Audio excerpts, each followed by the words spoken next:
yeah, it's fun stuff. Yeah, for sure. So Cool. How have you been? I'm good. We had some good conversation before we even hit record, so That's right.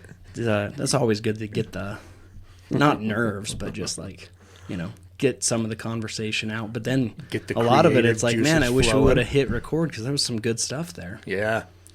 Yeah. We were talking a little bit, and I wanted to ask you just what the weirdest business that you've ever seen. So we've talked about this quite a bit. So I think I've been like noticing it more as I'm looking on social media or whatever, and a news story comes up, and this one's probably not appropriate, and some people might think that it's gross. I think that it's gross, but I think I know where you're going. Okay. I sent it to you. But the thought that I had after I saw this was nobody has an excuse to say, Nope. I can't go out on my own and start a business and make money. So this was posted on, I think this was on Glenn Beck. So maybe, like I've got multiple news, sites that I just have on my social media, so I can just kind of flip through them and get kind of an idea of what's going on. So this one was a girl was bottling and selling her farts. Yeah. Okay. And I was like, that's the most disgusting thing I've ever. Number one, that's disgusting. Number two, wow, that's very creative. Number three, how did we get here as a society that people are paying money for that? Four, who's the first person to sue? Yeah. I don't know. So anyway, but, just with a heading like that, I had to go and read the article a little bit. She's making over $100,000 a year, supposedly, doing this. So, whatever it is, people think that they lack in creativity, or they think their idea will never, succeed. Boy, there is markets for things now that there has never, ever, ever been markets for before. And not just in that kind of a way. In legitimate, we've talked about, you want to knit sweaters for cats, there is probably a market out there for it. And the more niche, the better. Mm-hmm. Because some sicko that's willing to buy that fart jar, I don't even know how to call it or what to call it or what it is. That's a pretty niche market. Yeah. So if everyone was into that, then, maybe jars are going to go for $2-3. Obviously, these jars are going for thousands of dollars because of... She was like a supermodel or like an Instagram star or something like that. I have no idea. She obviously had a lot of followers and then was able to... She had eaten the right foods. I guess. What do you do? You're like, I need to eat a bunch of protein powder without very much water. Well, she even said that she had videos on how, what she eats and stuff like that. I just don't, understand it. But... So my cousins used to do that. Not to sell, but to just see what grows in there. Uh-huh. That's so gross. Yeah. But they were probably sitting in a room, and she's like, guys, I don't know what to do. I don't have any skills. The only thing I can do is fart in a jar. And their marketing guy's like, that's it. That's it. That's it. Fart in a jar, you're going to make $1 million. Yeah. Yeah. It's hilarious to talk, which is good. I think but it really proves a point that if you really, and I think a lot of people say that they want to go start their own business or whatever, and they talk a lot, and they just don't ever do it, which is fine. I don't totally, whatever. But there is no excuse if somebody's like, "Well, I don't have any good ideas." Oh. You probably have so many more ideas than you believe. I don't know. Well, I've read books and heard things, and they're like, "Just go solve a problem. Just go solve a problem," and that's true. Solving a problem, it does work. You can build a business around solving a problem. But nowadays, at least where we live, and most of the world, there's definitely third world countries, and there's places that don't have the luxuries that we have. But for the most part, all of our needs are met. So there's not a lot of need out there. There might be things that we don't know that we need that someone creates. But really, right now, we live in a market where people just want stuff. They want farts in a jar, apparently. She needs to figure out how to make that into an NFT. I don't know how you do that, but NFT that thing. And then every time it's sold, she gets commission off of it. Well, and that's the other thing too. Like I'm looking at my kids, and they're way into video games and whatever, and it's easy to just go, like roll my eyes at it and be like, dude, get outside and whatever, which there is some balance there. For sure. But it's already the world that we, technology, video games, all of these things, if they're really into it and they're like, because like especially one of them, he's like, oh, like this game's really cool, but I think that I could build something, like he's already like trying to figure out how to make a better game or whatever, and it's like, why would I want to, contain that creativity or diminish it? Yeah. Because it's already, even though I don't understand it, and I don't necessarily understand it to the point where I'm like, hey, that's a great idea. You should do that. But it's more of I don't understand that, but obviously you're passionate about it. Yeah. So you should go and check that out and see, go down that road and learn about it.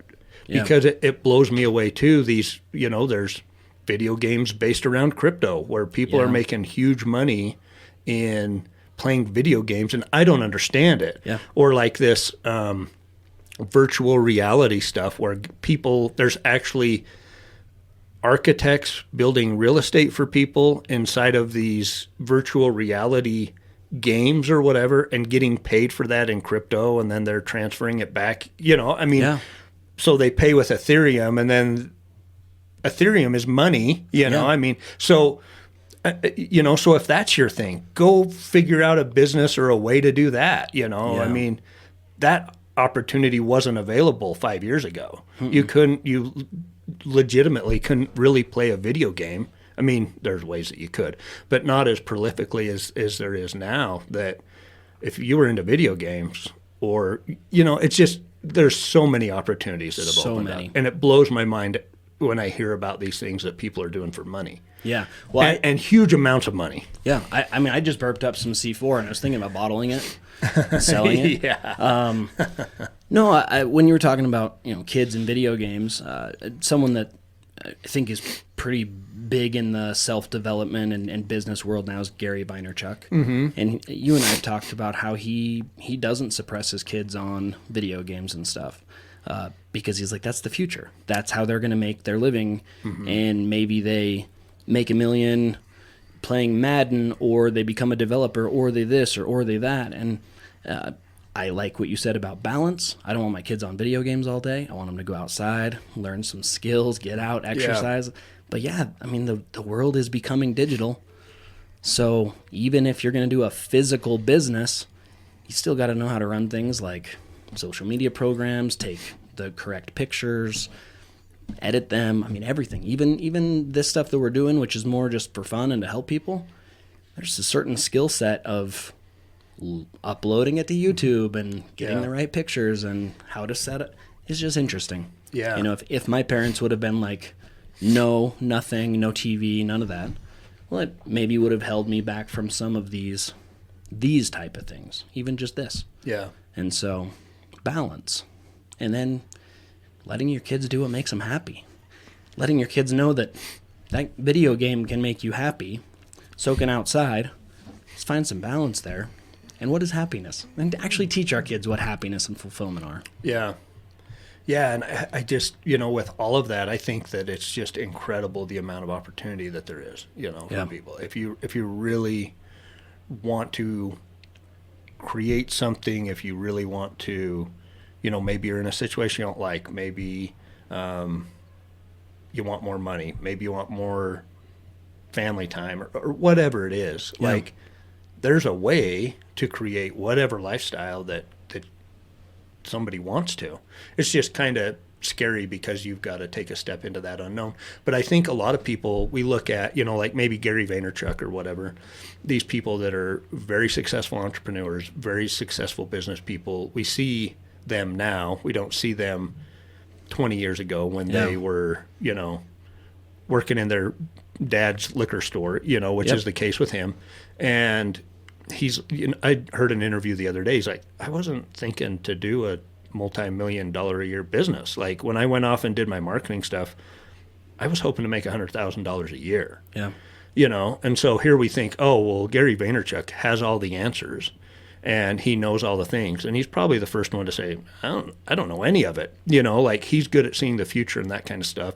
But I think as far as day to day, a problem comes up, you figure out a way to solve it and you move forward, which is a lot different mindset than we've kind of been programmed as you just go to work and whatever. So I think it's just a mindset shift for people. Is all it is. And these people that we think have all the answers, they don't. They just figure them out, and they're the same as all of us. It's just we're all on a different journey.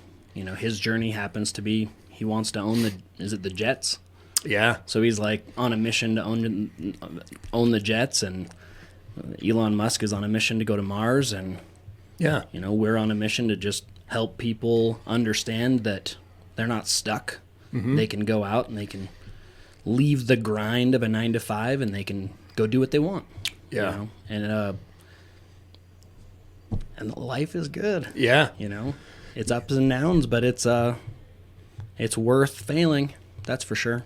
Well, and I think that's the key is just failure is just part of it, Yeah. I mean, it's good. Yeah. I mean, it's, yeah. And you get to one success with lots of different failures, probably. Well, not probably, you do. Yeah, I think you have to. But nobody really sees that part of it, and so, it's hard to be. I don't know. It's just not highlighted as much as the successes, and so I think that there's a lot of fear surrounding failure just because of that. We don't talk about it a whole lot. What helped me understand failure better is when I found what I think is the best definition for success. So you can go out and find all the different definitions. But Earl Nightingale said, success is the progressive realization of a worthy ideal. So progressive, so you're constantly progressing. Realization means that you're trying to make it happen. Worthy, so it's good, it's a good cause, and ideal, so something good. So just progressively getting better at something that's good.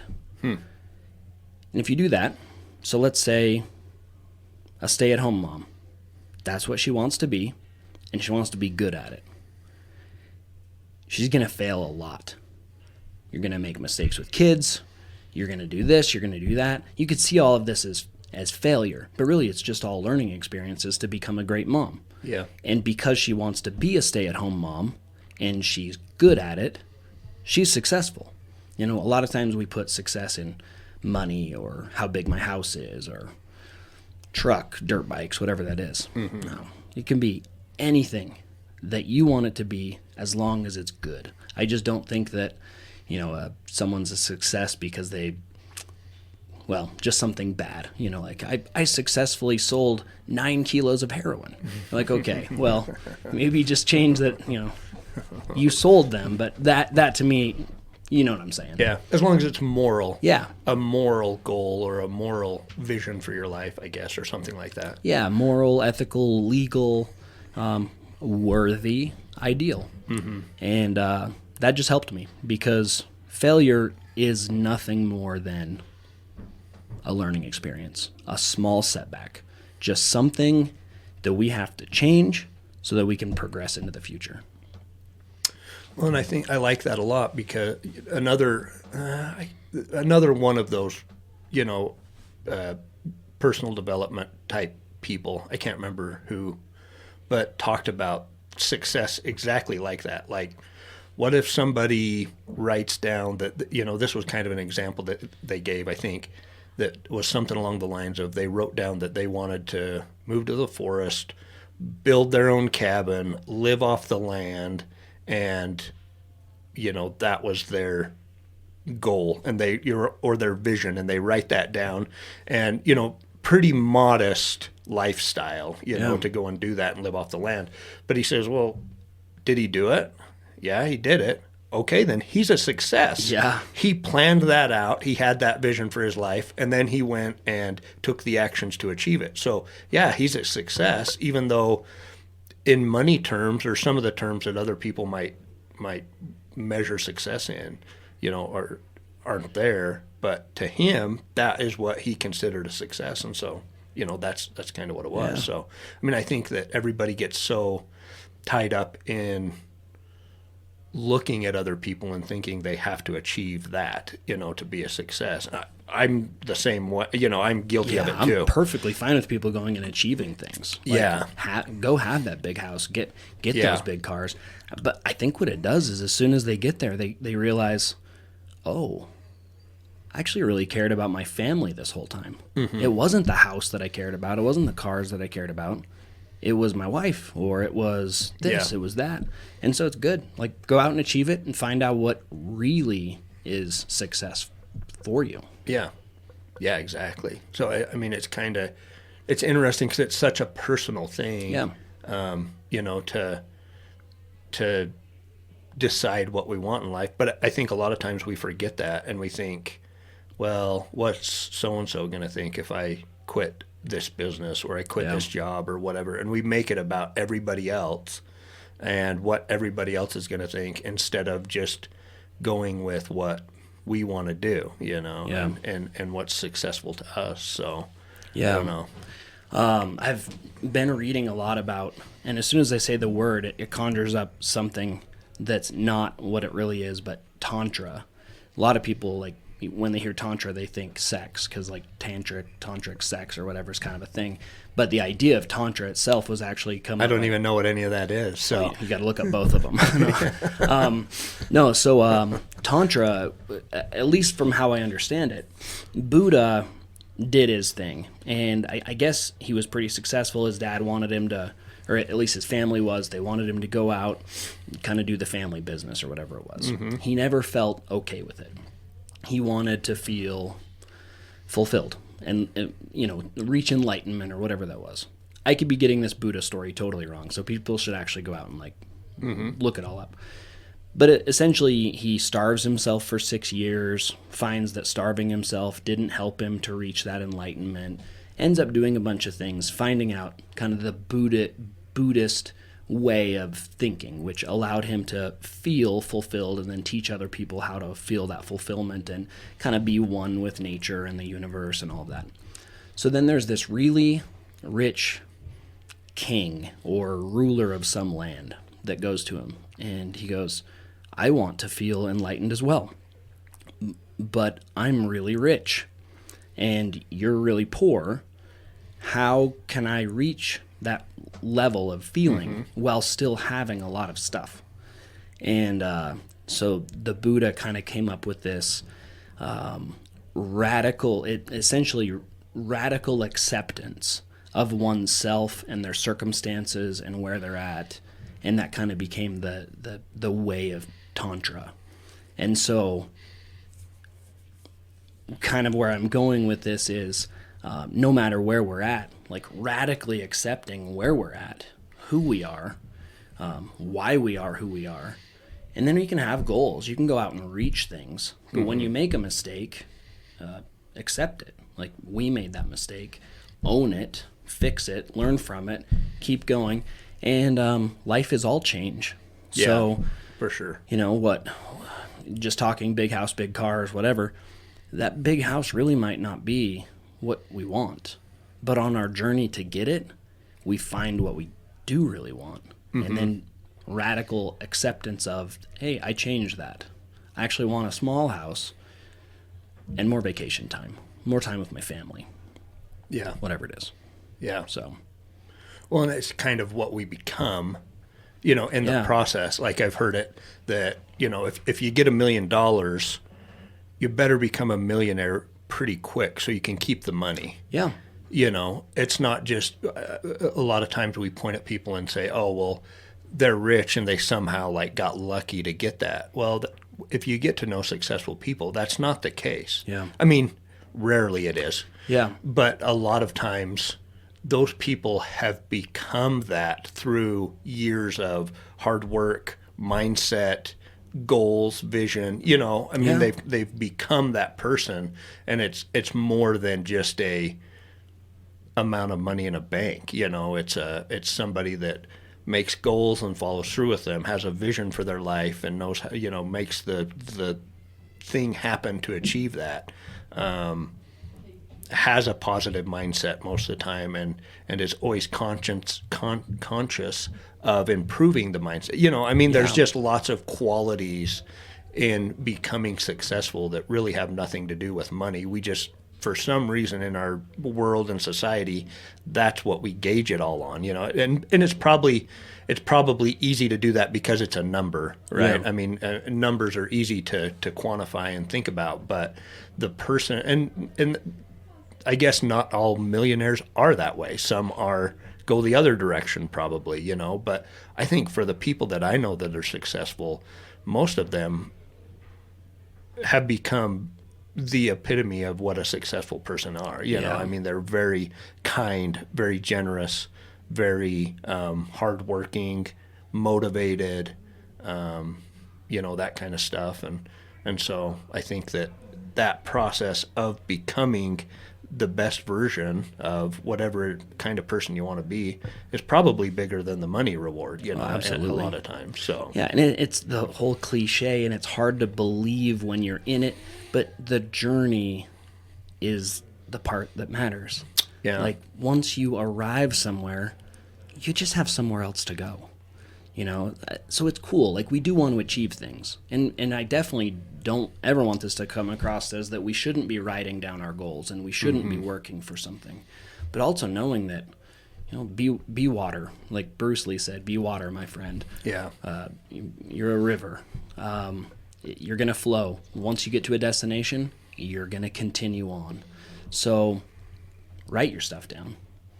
Let's achieve it, but enjoy the journey. Because, man, it's just the journey is good. The failures, the ups, the downs, all of it. And like you were saying, people and money. I believe that money is an amplifier. So if you're a good person and you have a lot of money, you can use that money to do a lot of good things. If you have a lot of money and you're an a-hole, it might make it easier to be more of an a-hole. Yeah, for sure.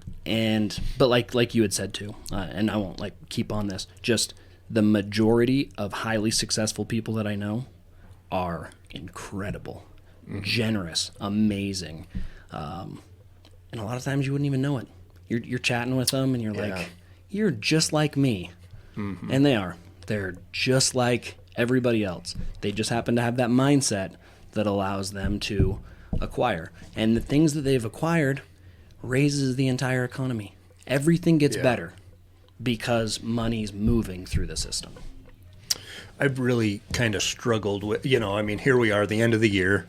It's the end of 2021. We're going into, you know, a new year. And, you know, I think as tradition probably, but also just, you know, as something that I've done in my own life, kind of looking back over the last year, you know, taking kind of stock of what's happened, where I'm at and everything, but then writing down new stuff for the upcoming year and new goals, new vision, you know, what do I want to accomplish, and just looking forward to that. I've had a hard time this year. I've really struggled, you know, I've been kind of thinking about it over the last month. I don't have that much down on paper. Like I've struggled with that a lot, and I think that a lot of it is maybe more of a realization of the mindset part of it, of, okay, because I think I've really, like, I really believe in you get what you ask for, you know, like if you, I think that really that's the only difference. What's the, you know, the difference between somebody making maybe an average salary and somebody making a maybe way above average income or whatever? I think it's just that person's mindset and you know, focusing on $20,000 a year or focusing on $1 million a year.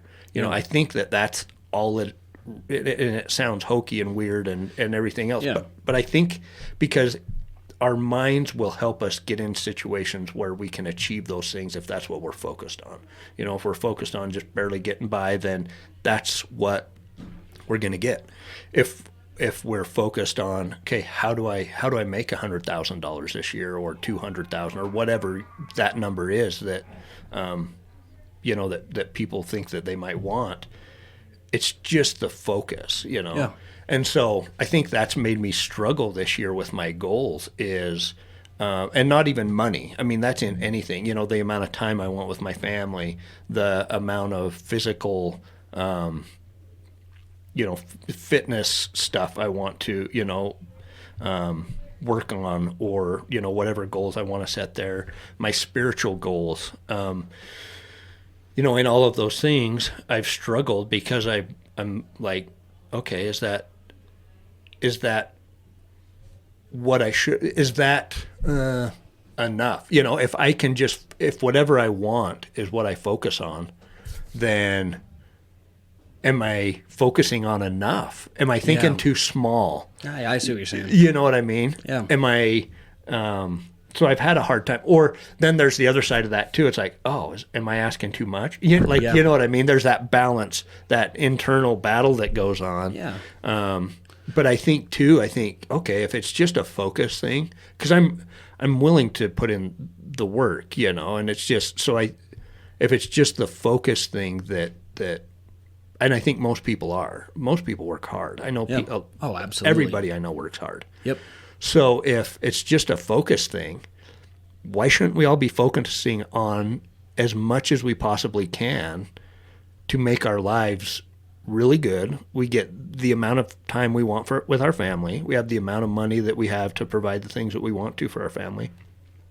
And we have the amount of money that we can help other people, you know? Yeah. Like, why, if it's just, we just got to ask for it and then kind of be patient and start working in that direction and whatever, why not ask for as much as we possibly can and then use that for good things? You know, that's been my struggle. Yeah. Maybe that sounds weird. No, not at all. And that's where the money as an amplifier sort of thing. Use that money for good things. And as you were saying that, I struggle with the same thing. I'm like, okay, well, if I'm looking at something as far as a financial goal, and then a physical fitness goal, and then a spiritual goal, and then this, like, that list can get pretty long. Mm-hmm. So we can chunk goals down into goals that will make us achieve other goals. So, you know, maybe it's you go, okay, well, I want to be better at my weekly budget, but I also want to have 10 million in assets. Well, in reaching 10 million in assets, it's making me be better at weekly budgeting. Yeah. You know, so then there's not so much to focus on. So, you know, I need to focus on my spirituality. Okay, well, then I'm going to meditate, pray, read religious text 10 minutes a day, whatever that is. And then they help. So how we do anything is how we do everything. And everything plays into everything that we do. Like, one thing I love about people out in the gym at CrossFit, if they come and they hit a 10-minute workout just as hard as they possibly can, and they're just like all out on the floor, they're a person that I would want to hire, because I know that if they're able to put that into a workout, they're going to also come and put it into the job. Yeah. And, you know, in church, there's someone that I would want to be in like a church calling, because they're going to put everything into it. So I love what you said. I think the key, at least for me in that, is just trying to chunk that down into generic enough goals that I'm able to reach everything that I want. So yeah, I guess it's a struggle, right? Because you want them to be specific, you want them to be measurable, you want them to be attainable. Yeah. But at the same time, man, we can like use those goals to reach other goals. Yeah. And there's always, you know, we're always talking about that element of the unknown, you know, and so it's hard. Like I find that it's hard. So say I want to make $100 million, but I've only made 50 up to this point, which I haven't. Yep. That'd be great if I did. Yeah. But Close. But you know what I mean? Yeah. Say that I've made 50. Well, it's hard. You're going to have a different mindset. You're going to have, and maybe 50 and 100 is not the right ratio. Maybe 10 million to 100 million, Yeah. you know. But to get to 100 million, it's going to have to be a lot different mindset, goals, actions than it was to get to 10 million. You know, Yeah. and so it's hard. Sometimes it's hard to make specific goals when there's also that element of the unknown. You know what I mean? Because I feel like in order to get to other places in all aspects of our lives, you have to grow into that position, kind of not knowing what, you know, there's trial and error things that get us to that $100 million person. Yeah. That are not evident at $10 million. You know what I mean? And so it's kind of a catch-22 or a contradiction that you want really specific goals, but if you're setting goals on what you only know, then there's an element there that is hard to reach that next level. Yeah. You know, there's a little bit of that. So, and that's been my struggle is like, okay, well, I can make goals on what I did this last year, which I should, but I should also leave some room in there for the unknowns and for maybe an opportunity that can elevate me to that next level, which is really hard to plan. You know, it's really hard to plan for and understand. I don't know. It's interestingly, maybe I've struggled with all of this. Yeah. Maybe a goal is to accept one unknown thing that's going to happen that's good in my life. Yeah. Well, what happens then? All of a sudden you start to notice all of these good things that were happening the whole time. We just never noticed it. I mean, that maybe sounds weird, but it's the reticular activating system in our brain. You know, it's gonna get us there. I liked watching you when you said 100 million because you kind of like hesitated a little and you were trying to decide like what that number was. But that's not a number that has anything to do with me. That's just a huge number that is out there. But if I'm right in my mind, like that's what you were doing. You were trying to pick a number that was huge. Yeah. So now you bring Elon Musk into the room and you say 100 million and he's like, that's cute. Yeah. Like that's funny. But also you bring my 11-year-old into the room and you say 100 million, he can't comprehend that. You know, he's doing chores at home and he's making $11 a week. Yeah. So not gonna. All that is mindset differences, and that's what's cool about it. Earlier when you said, I think you'd said 20,000 to $1 million. You know, someone that's doing a $20,000 job to $1 million job, and you're like, really, it's just a mindset shift. Someone might hear that and go, no way, it's not just a mindset shift. That's a huge, like that's a massive difference in. Yeah. You go, okay. Let's go with that. It is a massive difference. But as far as how you get to that million, whatever you're doing action-wise each day is what is producing your 20,000. The actions are going to come from your mind. If our mind instantly transferred to the outside world, we would all be jacked. We would all be skinny. We would all have millions and millions. We'd have everything we wanted. It starts in the mind, and then you have to make it become a habit, and then it gets into the physical world. So really what you said, mindset, it's totally what it is. You have to become that $1 million a year person. And that becoming, when we start talking about goals and what we want, if we were to fall back on just, I don't even know what my goals should be, become a better person. That's it. Like if we can just fall back to that, we're fine. You become a better person, everything's going to work better in your life. Yeah. Relationships, finances, work, money, spirituality, everything. It all gets better. Yeah. Yeah. No, it's such an interesting thing. Well, and I think people look at the 20,000 and the $1 million, comparison, and they're like, there's no way that that's possible. Yeah. Well, if you think that, number one, then it's not possible for you. Yeah. Because that automatically takes that away. But like, there's evidence that people have done that all around us every day. Oh yeah. Like we celebrate it as a society. But then when somebody wants to try for that or have a big goal, we're like, it's. You can't do that or whatever. All the negativity comes in. But like, I know tons of stories of people, like even just one, I don't know the guy personally, but here in our state, there's a guy that I think he's probably the largest dairy farmer in the state. which is huge because we have a huge dairy industry here. And he, I believe, came here from another country and started milking cows. That's awesome. That's where he started. You know, and now he's I think the largest dairy producer in the state. I guarantee you that most of the other people that he milked cows with probably are still milking cows. Yeah.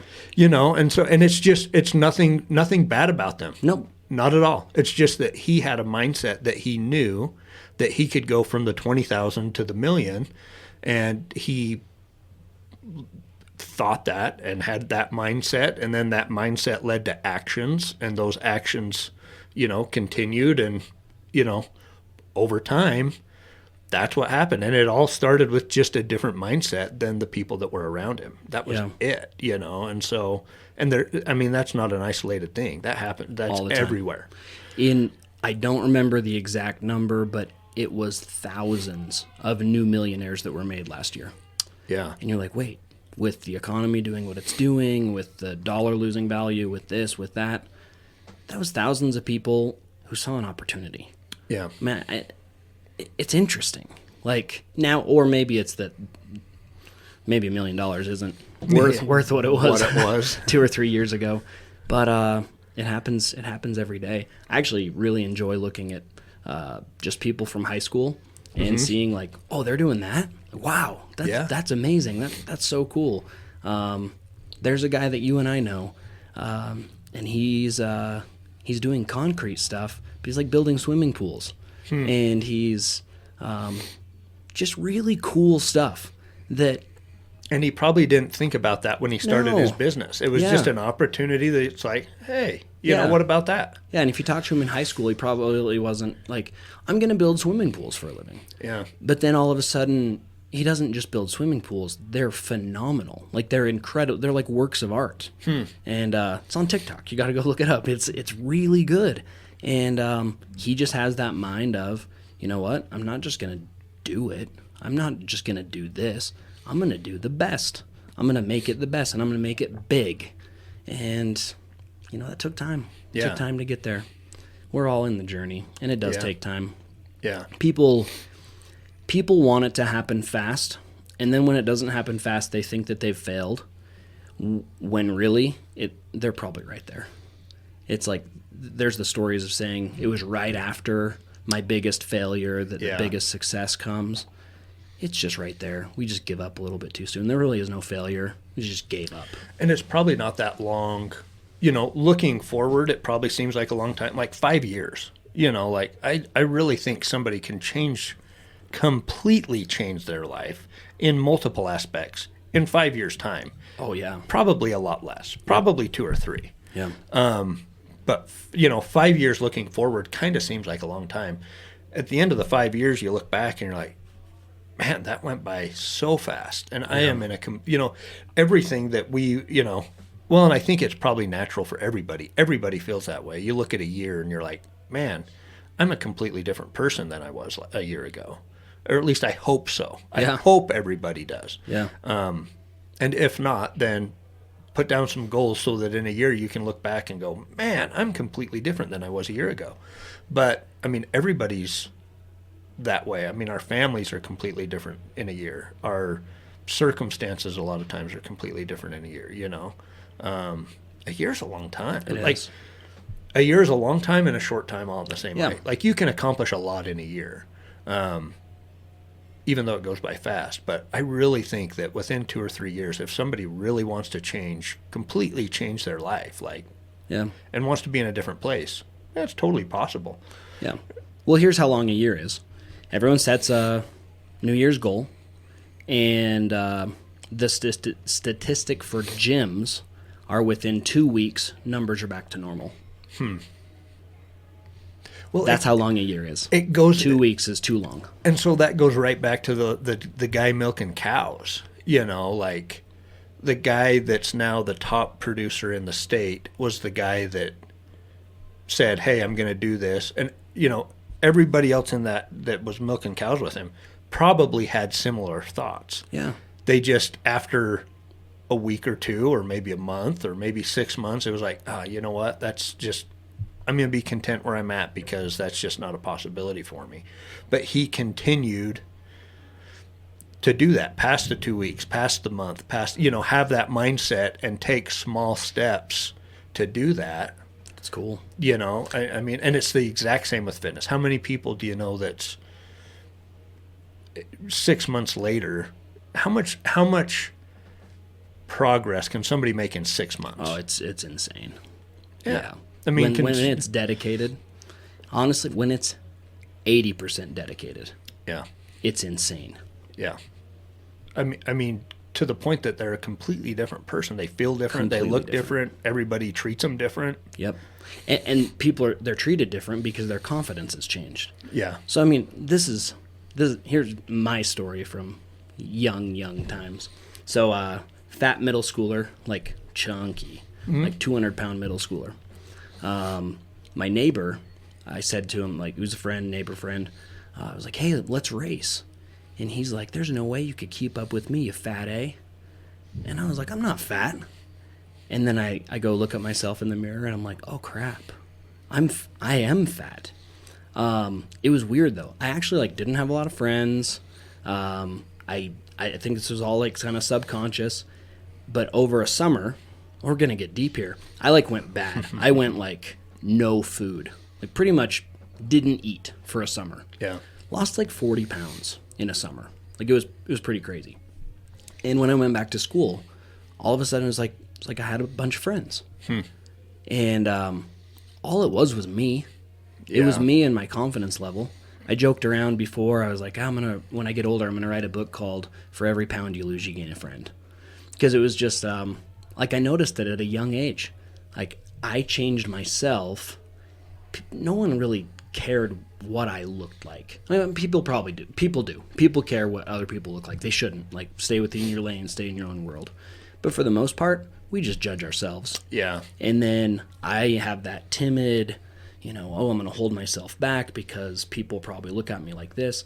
Well, in the summer, I changed myself. I go back to school, and all of a sudden, my social life had changed. No, my mind changed. Yeah. It's really interesting. Yeah. I mean, that's a perfect example of just how that growth happens. You know what I mean? Yeah. So then you had more friends. You were more likely to go and talk to more people. Yeah, exactly. It just builds on itself, right? Yeah. Now we can go in the other direction. And that's where people need to be careful. Yeah. With, the world that they're going to jump into with this kind of stuff. Getting out of your comfort zone can spiral you in a bad direction if it's really scary to you. And so don't say that to scare people off, but knowing that, you can go in good directions and you can go in bad directions. Well, and I think that's the key, is knowing what you want to become. Yeah. And not just focusing on being obsessed with a number in the bank or a number on the scale or whatever. It's I want to be in better shape because of these reasons. Really having some good, well thought out, intentioned reasons, and not just so that you can show everybody up or whatever. You know what I mean? Yes. That's really, I feel like a lot of people that spiral out of control, there's not that mindset shift that really has some meat and potatoes behind what they're doing. It's kind of maybe for acceptance or whatever. I feel like when you really just try to be mindful in the goals that you're setting and really figure out what your vision is for your life and what makes you successful, it's easier to go on. Now, it's not impossible to go on the bad path, but I don't think anybody chooses I want to be a terrible person and use all this stuff to be terrible. You know what I mean? I think that a lot of those people just get caught in that cycle because they've made some choices that lead to more choices, and it's kind of a downward spiral where I think for the most part, humans want to be creative and they want to feel good about themselves and they want to help other people feel good and, and build on that portion of it. I think most people are that way. Maybe I'm naive. No, I think maybe we're born that way and then get programmed differently pretty early on. Yeah, maybe so. I don't know either. I hope people are too. Yeah. I wouldn't say that my 40 or 50 pounds or whatever it was, I wouldn't call it a success though. Like if we talk about a progressive realization of a worthy ideal, mine was fear of what people thought of me. So, I mean, I kind of did it in a very unhealthy way. I guess we can take that unhealthiness that I recognized, and apparently now I've kind of built my life around doing it the right way. And helping others to do so it the it right is way. interesting, like just to think about it. And I've never actually thought about it in that regard. Just always thought about how it all happened. But life is interesting. Yeah. Yeah, it is. Well, and I think it's cool too that you have looked back and seen, well, it wasn't really, because I think a lot of people too, if they're not trying to figure out how to be better and all that stuff, they could look back at that and be like, oh, well, those people were just rude to me and, did care about, Yeah. But you've recognized that, well, no, it was my mindset. Yeah. Like the same people are there. I'm just more confident. And so I'm going, you know what I mean? Yeah. And so I think that that's really cool. And I think that that's shows the amount of work that you put into mindfulness and trying, being positive and all those things is, and I think that that's what puts people on the path to doing it the right way, is looking for all of the good and the positive and all of that, Yeah. I don't know. So, and I did not come in here today planning on talking about when I was in middle school, but, talking radical self-acceptance and then thinking back to everything, I had this weird obsession with Idaho history and Indians and cowboys and the Wild West, and I didn't really have a ton of friends, so I actually loved like the Mountain Man Rendezvous stuff, and I made a capote, like one of those Mountain Man. Yeah, I got capotes. one too. Yeah, went to the Army surplus store and got made one, and I wouldn't know any of that stuff though. I wouldn't know how to go trap predators right now, or trapping, if I wouldn't have had that time where it was my dad and I. We went out and we, my dad was my best friend, still is a great guy and hang out all the time. If I didn't have that time, then I wouldn't know that stuff. So it was weird. It was like you learn some stuff, you gain a personality, some stuff happens, you gain some self-confidence, then you get into a group, and life has just been this ever since. You look back and it's all feeling good.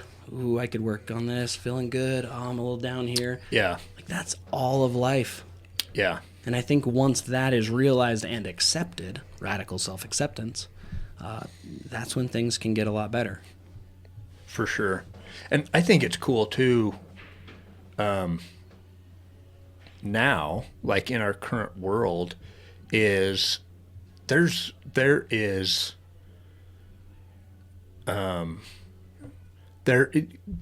groups of, you can find your tribe no matter what. Yeah. You know what I mean? Like back in, I'm thinking back in middle school, junior high, high school, like you kind of just have to associate with the people that are there. Yeah. And so now even talking about this in a business sense, kind of like we started off on, whatever you're into, whatever people are into, whatever makes them feel good, whatever makes them feel happy, you can build a vision and a purpose for your life around that, and it's very easy to network now and those kind of things. Whereas in the past, it's been pretty tough. Yeah. I mean, think about back in the day, you're into that kind of stuff, which I don't think that you're that abnormal, because I was into the same stuff in, Yeah. middle school, Idaho. Like It was cool. That's all you want to do is Yeah. shoot stuff, Yeah. and that's all there is to do here sometimes, Yeah. not necessarily anymore, but, and so, but think about that back then, where I look now at all like the hunting groups and the fishing group, like on Facebook or whatever, and there's there's some downsides to these things too, but I mean, there is ways for people to be involved with similar people and gain confidence through that in ways that we've never had before. Very true. And businesses or lifestyle situations that could be built around that too, that we've never had. So it's kind of cool to think about that way. Yeah, that is really cool. And you're the sum of your 5 closest friends. So Yeah. if you used to live in a city of 3,000 and there was no communication among each other, you became that city of 3,000. Yeah. Now, Sky's the limit. You can do whatever you want. you got billions of people at your fingertips. Yeah. That's cool. How do you go about just talking about goals? I mean, have you come up with any best practices for setting goals? Here we are, end of the year, going into next year.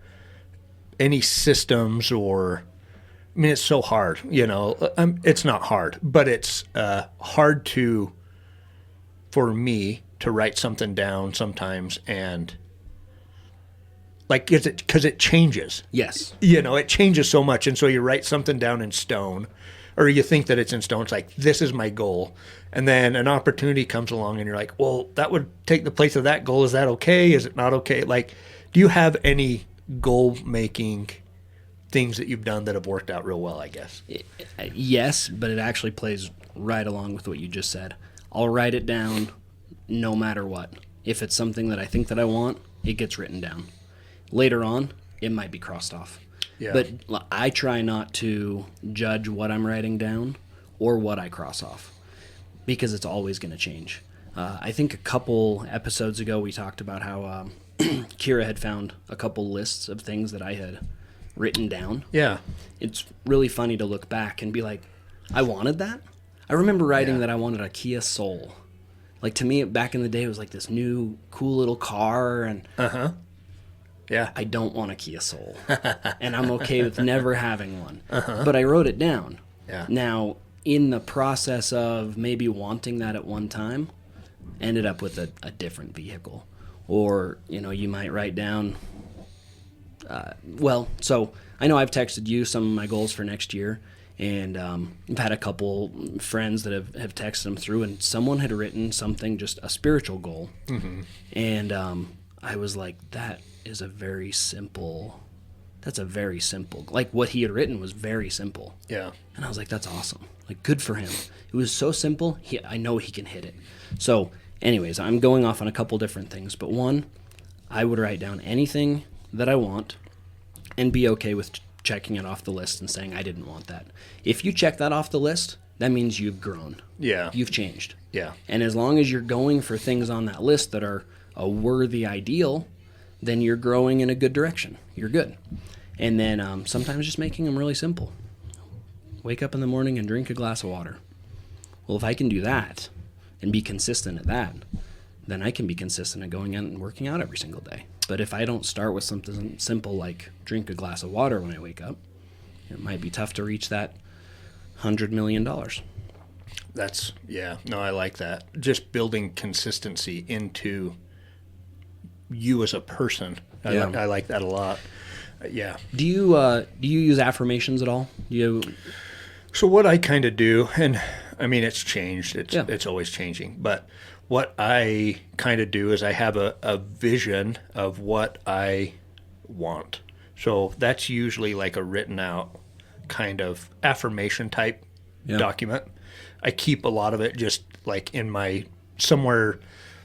For me, it works best on like a device or something because then I can see it. If I'm at my computer, I can pull that up. If I'm on my phone, I can pull it up, Drive or something like that. And then it's easy to remind myself of that. So I'll usually do a document like that. That's kind of my overall vision and affirmation type stuff. And then I'll kind of have a list of specific goals, know. So that's kind of what's worked for me, but it's always a changing process. Like it's hard to find something that works all the time. Actually, I think that's good and healthy. Yeah, I've come to the realization of that. Yeah, if it's always changing, then that means you're continuing to try to do something to reach your goals, and that goal might be, a successful goal program. So Yeah. you're going through the process right now on that. And me too. Like, it's always changing. I asked about affirmations because I recently changed up how I do it.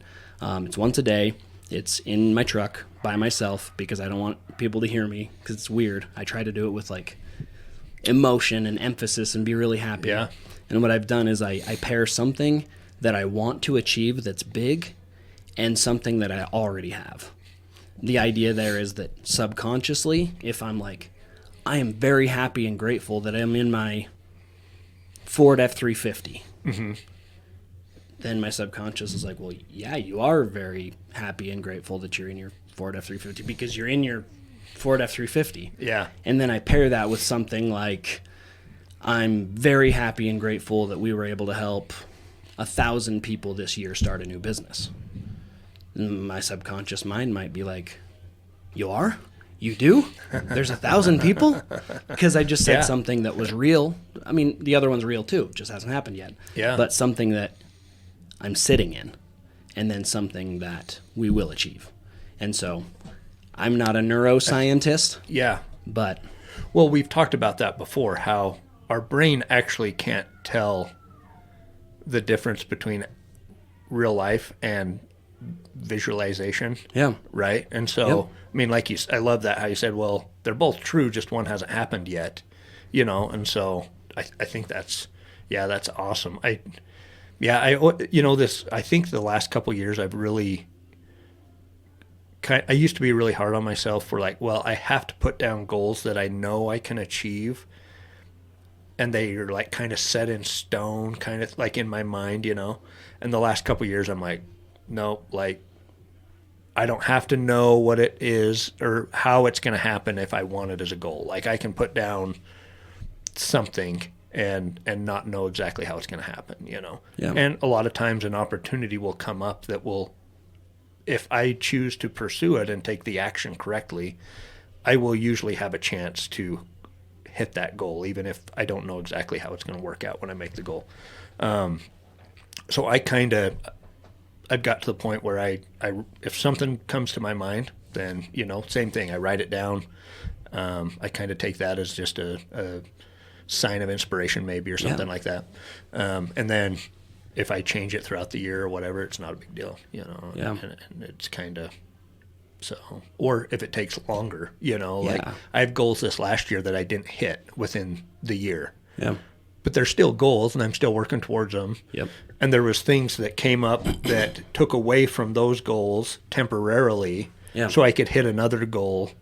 But now that, whether it's time or money or whatever, is now coming back into these, you know what I mean? Yeah. Like it's kind of it's not an isolated, each goal is not an isolated thing. I think it's a whole I agree. conglomerate, Yeah. And things, we only have so much time and money and energy. And so things kind of move up and down and shuffle, throughout life. And it's okay to, that's a long way. That's a long story and a long thing for me to say. It's good though, because It's our okay to change. timeline is not the universe's timeline.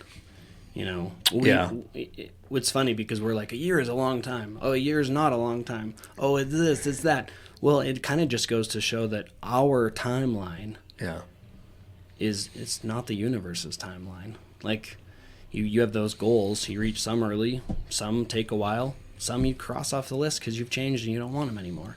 Other things pop up onto the list because that becomes more important. You and I both lived that out a little over a year ago, and we just changed our goals completely as far as careers go. Mm-hmm. And then that changed up a lot of other things, and then things that I thought were important weren't as important, but then other things became more important. And that radical acceptance of the present at least has helped me with it. Just, this is how it is. And I have some goals that I actually don't know when we'll reach them, or if we will, or if I'll care if I reach them. I don't know. I'm in a different spot in goals than I think ever. Mm-hmm. I definitely still write them down. I mean, I sent them to you, at least some of the more specific ones in 2022. I do affirmations every day, but it is not completely imperative that I hit each one of those. Mm-hmm. And there's probably some success gurus out there that would totally disagree with that too. They'd be like, no, like it's live or die. You hit that goal. Yeah. I'm I've struggled with that. Yeah. That's been my struggle. You Yeah. know? And I do have some that are like, you know, like fitness. Like it's not a written down diehard goal, but 4 or 5 times a week I've got, you know, like I've kind of built that consistency, and it probably did start out as a written goal, and now it's just kind of part of it, and I just kind of know subconsciously that it's a goal that I got to hit. And now it's a habit. You know, yeah. And so, you know, but then there's a lot of goals are very fluid. Yeah. It seems like, you know, which is maybe opposite of the point of a goal. It kind of feels that way, but I really don't think so. It's it's holistic. Yeah. You know, and now you say holistic, and they're like, "Do I have to take vitamins?" No, it takes that specific, what could be a specific goal, and it turns it into our lifestyle. And I think that's the key. You know, you say, well, it might have started out as a written goal, but now I just know that I exercise 4 or 5 times a week. Well, maybe earning a certain amount of money, maybe earning that $1 million a year started out as a goal, and now it's just subconscious because you worked to get there. And then people that are there, they go, well, it started out as a written goal, but now I just do it. Like, it is what it is. I'm able to provide that much value that I get $1 million. Yeah. So, and it's hard to know too, because how can you write a goal to make $1 million if you're not in a spot where you have the knowledge to make $1 million? You know, and so I've kind of come to that realization too, is like, well, just because I want this goal, but I don't know how to get there yet, of course I'm not going to know all of the steps and know all of the benchmarks to get there. So I have to be okay with it changing along the way, you know. You know, I can't, if I'm making $50,000 a year, I don't know what the goals are of a $5 million a year person. I just don't know. But if I want to make $5 million a year, and that's part of my vision, then I've got to work towards that. You know, maybe that's a longer term goal, but understanding that goals aren't going to be set in stone all along the way, because I don't know what all the steps are. You know, I mean, I actually love that point. That's a very good point. I don't know. Yeah, it's goals are an interesting thing. Yeah, but I do think that I think that there is kind of a wish list. If you want something, you have to write it down, because that gets your brain working on it. And then even the just the exercise of writing stuff down, being mindful and thinking about the things that you want. I think there's power in all of that. Yeah. Whether it's exactly going to happen the way that we think or not, I think that shows growth and, you know, just that desire to be better and stuff like that. And so things start to happen around that just as an exercise in and of itself. I feel like, you know, it's kind of like a meditation or something. Yeah. I don't know, a little bit kind of. Yeah, for sure. Prayer, meditation. We've talked about it before. There is some power that I don't get, I don't understand, but if you focus on it, it expands. Ask and ye shall receive, as above, so below. I don't know what it is, but you know, we talked about this book a little bit. It works. And in that book, it's 15 minutes, $4 book to buy, or you can just listen to it on YouTube. It works book. He just talks about writing it down. And then once you write it down, you read it morning, noon, and right before you go to bed. And you focus on it, and throughout the day you think about it. And I think he even says in that book, if something changes, take it off the list. Put something new on. And then let that just kind of be your guide. And it works. It's so interesting. I've written stuff down for years and done affirmations for years. But once I read this book, I was like, okay, I'm going to pick 5 things. I'm just going to write them down. I'm actually going to do this morning, noon, and night. Something that has really just it hit, and it's showing me that it works, is fitness. And it's my living. So, I mean, it's like I know what to do. Yeah. But I just wrote down 175 pounds, And then this year, 10% body fat. I've never been that low ever. I've never been that lean. I won't stay that lean either. Like, that's too lean. But I just want to see. I didn't change a thing. I didn't like go and write down, I'm going to eat this much. I'm going to exercise this much. But a few weeks into it, I was like, I've really not had that many desserts. I love cookies. I love cookies so much. And we have one of those kind of Peloton bikes, but it's a Nordic track. Oh, yeah. I ride it about 5 times a week. I never did that in the past. Way more consistent with workouts, eating more protein. It's just weird because I didn't go, okay, I'm going to reach this goal, so now I'm going to plan all of this stuff out. All I did is told myself every single day, I weigh 175 pounds. I am 10% body fat. I can snatch 225 pounds. I can clean and jerk 325. Like going through what I can do, what I am, and it's all happening. But I'm not. All I'm doing is saying it every day. Yeah. It's weird. It's hokey crap. But it's in your mind, and so Yeah. you are taking the actions to do that. Yeah. I've wondered, maybe I'll make this one of my goals, but like I've always struggled with like a little bit of like belly fat. Yeah. Like just, I just say, it's just my body type, whatever, But I've always been like, you look in the mirror and it's like, how do I get rid of that? Like and I have done like carnivore or keto, and like my fitness level is pretty good. Like I work out, I mostly run, so it's not like I'm like building those muscles necessarily, but I'm like, man, why can't I just get that off? I've actually wondered if when I look in the mirror, if I can come up with something that's like, those abs look great, instead of like, oh, what the heck's up with that little bit of belly fat I can't get rid of?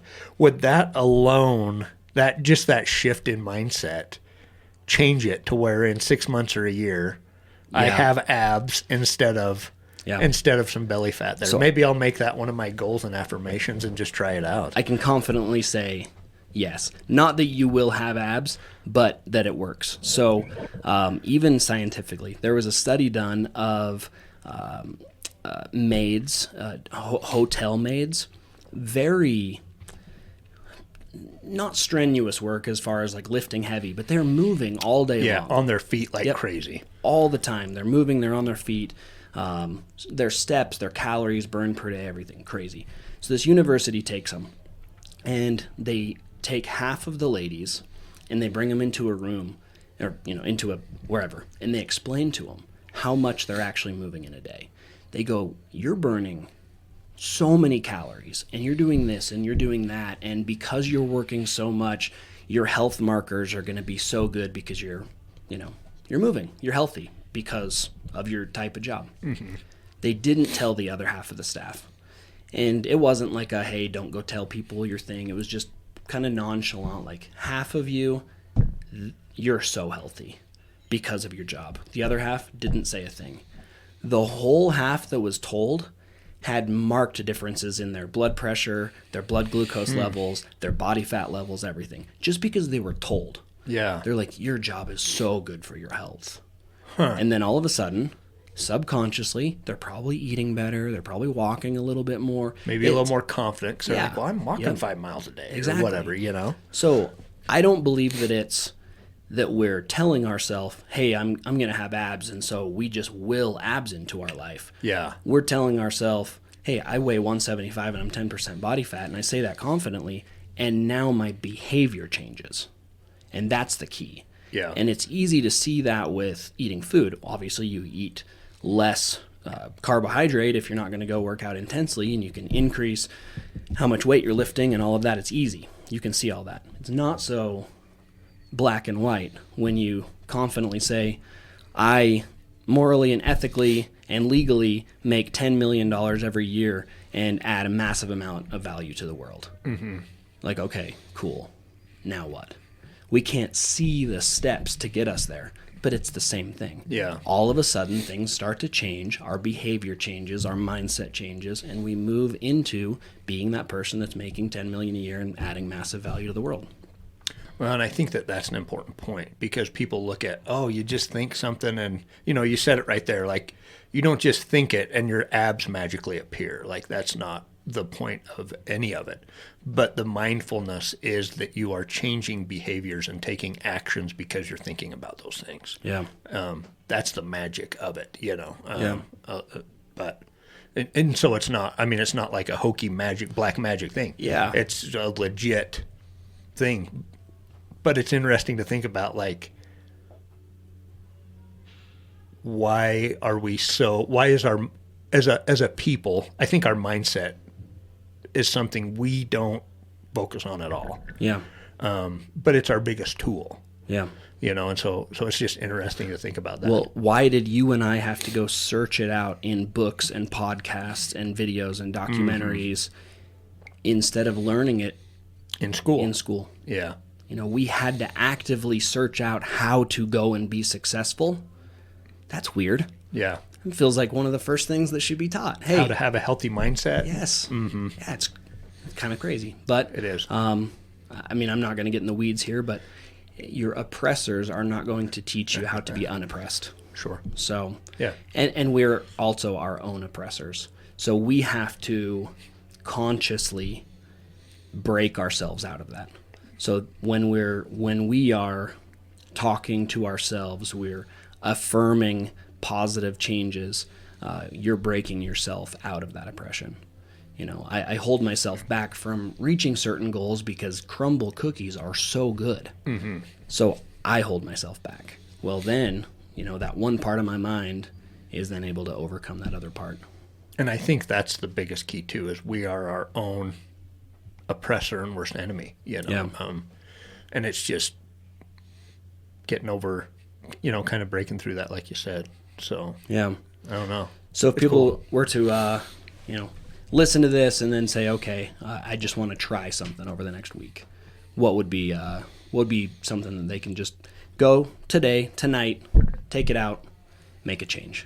I think we're at the perfect time for a new, and I kind of almost don't like saying, hey, set some new goals this time of year, just because it's so cliche. Yeah. But literally, like, a lot of times as humans, we look for, like, okay, we're going to use this, we look for a date or a time or whatever. I think it's, put your pride aside maybe a little bit, and write down some success goals. If there's some places in somebody's life that they're not enjoying, write down what is your best life look like? What's what would make you happy? What do you want to make you happy? Start writing that stuff down and thinking about it more. Just a simple thing is thinking about it more. We don't do it. I know I'm pretty conscious about it, and I write stuff down. I don't do it nearly as much as I should be, So I think that's hard for somebody to track over the course of a week, maybe. For sure. But, make a commitment to write down maybe a simple vision for your life and maybe a couple goals, and say you're going to commit to it for the next 6 months. Yeah. And really do it. It's not hard, not difficult. And just try it. And if nothing else, just commit to read over that list for 6 months. Yeah.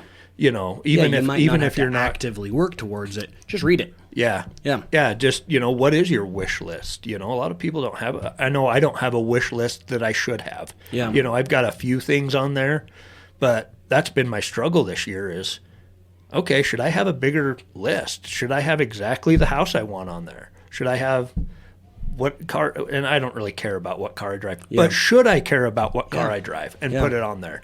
Not out of being prideful or anything, just out of, that's what I want, Like, should I be asking for the things that I want and then using that to not only benefit myself but benefit other people? But anyway, that's another long explanation. But I think write down a vision, write down a few goals, and just read over it for the next few months.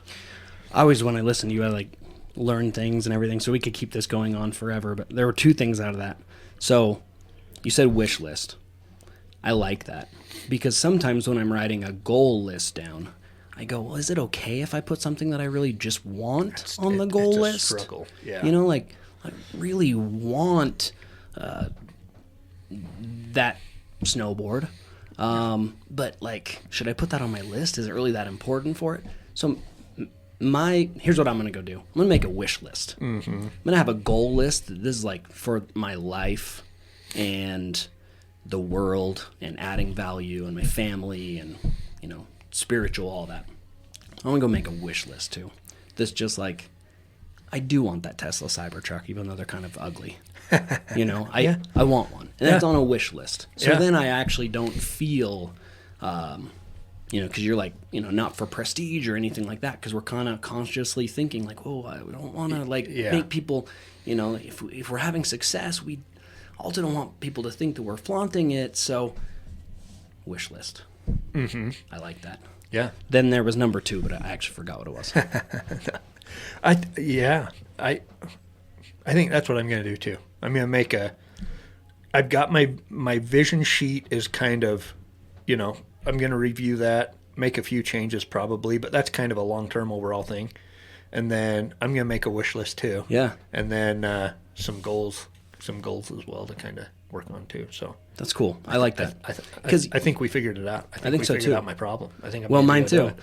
Yeah, spending time with my family is definitely more important than Tesla Cybertruck. Yep. So for me to put those two next to each other is weird. I don't like it. It's not. I would give up any vehicle to make sure that I can go spend time with my family.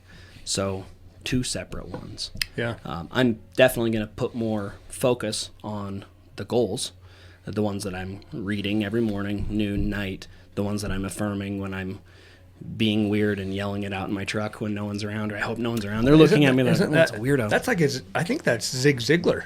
I think he had that similar kind of yeah. I mean, I know he talked about affirmations. Things that he would have people do affirmations like that. I actually remember my very first set of affirmations. I used to say it every day, and they were pretty vague. So I would say, I am a great and successful businessman. I dress for success. I am extremely successful in everything that I do. And then this one wasn't mine, but I stole it. Day by day, in every way, I'm getting better and better. It's funny because I probably said those every day for 5 years. It all kind of fizzled out, and they were very generic. I started to, bring them in to be a little bit more specific. But it's funny. I remember those, at least the first 4 or 5, every day. Mm-hmm. I don't know if they work. And look where you're at. Yeah, of course it has. Yeah, of course it has. Yeah.